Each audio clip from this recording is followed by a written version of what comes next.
લક્ષ્ય ન્યૂઝ, એક નજર, એક લક્ષ્ય.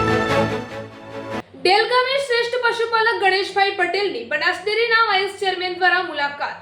થરાદ તાલુકાના ડેલ ગામે ગોકુળનગર ડેરીનું સંચાલન કરતા અને શ્રેષ્ઠ પશુપાલન સાથે સારી નસલની ભેંસોના ઉછેર માટે જાણીતા પશુપાલક ગણેશભાઈ પટેલની બનાસ ડેરીના વાઇસ ચેરમેન શ્રી ભાવાભાઈ રબારી તથા ડેરીના સ્ટાફ દ્વારા મુલાકાત લેવામાં આવી હતી.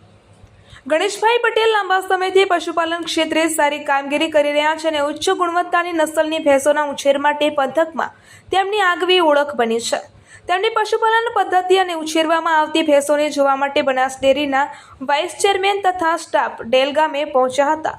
હાલમાં કેટલીક ભેંસોને વિયાણ આપવામાં હજુ થોડો સમય બાકી છે. વિયાણ બાદ ભેંસ કેટલું દૂધ આપે છે અને દૂધમાં ફેટની ટકાવારી કેટલી રહે છે તેના આધારે બનાસ ડેરી દ્વારા ભેંસોની ખરીદી અંગે નિર્ણય લેવામાં આવશે. હાલ તો ગણેશભાઈ પટેલની પશુપાલન ક્ષેત્રે કરેલી મહેનત અને સારી નસલની ભેંસોના ઉછેરની પંથકમાં લોકમુખ્ય ચર્ચા થઈ રહી છે. બનાસ ડેરીના પ્રતિનિધિઓની મુલાકાતથી સ્થાનિક પશુપાલકોમાં પણ ઉત્સાહ જોવા મળી રહ્યો છે. અહેવાલ રાજપૂત ભલાભાઈ વાવથરાજ.